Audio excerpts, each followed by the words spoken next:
Stinchfield. So something is happening in America that reminds me why I am so proud to live in this country, why I am so proud of the people here and the freedom so many of us embrace. Americans are starting to push back against the overreach, against the tyranny. They are now standing up and declaring big government can no longer tell us all what to do. Big government can no longer blindly be believed. Bravery, in fact, can now be seen everywhere, and I love it. In Randolph, New Jersey, a school board recently stripped their academic calendar of holiday names. Parents in the district vigorously fought back, and they won. This is them today. All I want to say about all this is it's the road to communism. It all started a few months ago when the board voted to get rid of Christopher Columbus Day in favor of Indigenous Peoples Day. Italian Americans were upset, so the board tried to appease everyone by taking every holiday off the school calendar. I was concerned about Memorial Day. I mean, I've seen videos of students that don't know what Memorial Day is. After 4 hours of contentious public input, the Board of Education voted and finally decided to put those holidays back on the school calendar.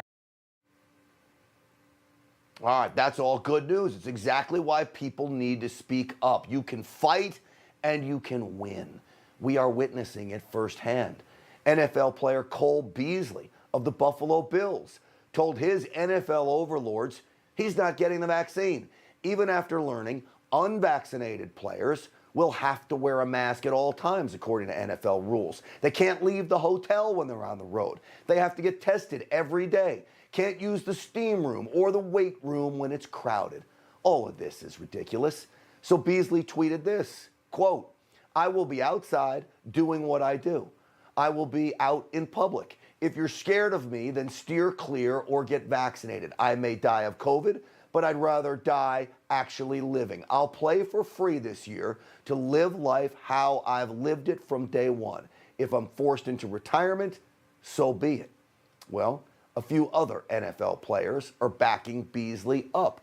Agree or disagree with him, it's about freedom and the ability to make your own choice, and isn't harming any other vaccinated players. Beasley isn't. They're already vaccinated. How could he harm them? It's the individualism that the left hates. The Democrats don't like people who make decisions for themselves. They want to decide for you. And when their propaganda and fake news doesn't work, they will hit you where it hurts most, your pocketbook. Rhodes College in Tennessee is planning on charging unvaccinated students an extra $1,500 per semester to help cover the costs of mandatory testing. This type of thing is happening across the country.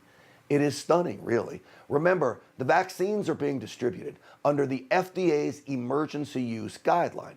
Not one of the three being used in the U.S. has received full approval from the FDA. Did you know that? Now, they may be safe, they may not be. There's no way to determine long-term effects because there has been no long-term. It's why they still haven't gotten full approval. In fact, the World Health Organization has now quietly changed their guidance on vaccinating children.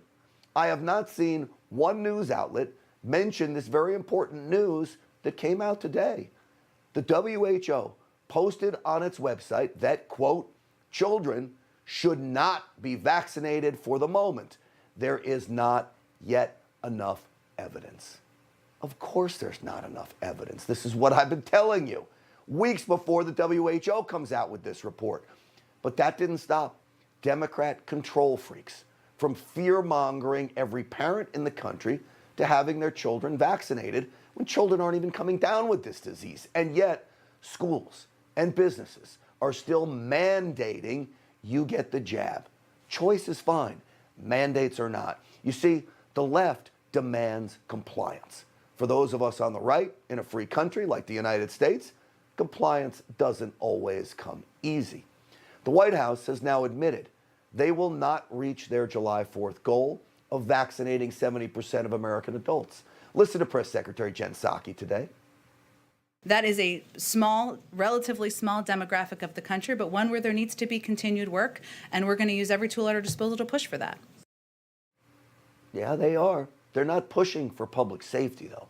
Again, what they're pushing for is absolute government compliance. They want you to comply with their government rules. So we go now to West Point, all right? West Point wants every cadet to be vaccinated as well, and though they have not made it a mandate, they are forcing compliance through punishment in the form of harsh restrictions. So about 36 cadets out of 4,500 are refusing to get poked. The unvaccinated cadets will face restricted movements and unnecessary requirements, much like that NFL player Cole Beasley faces in the NFL.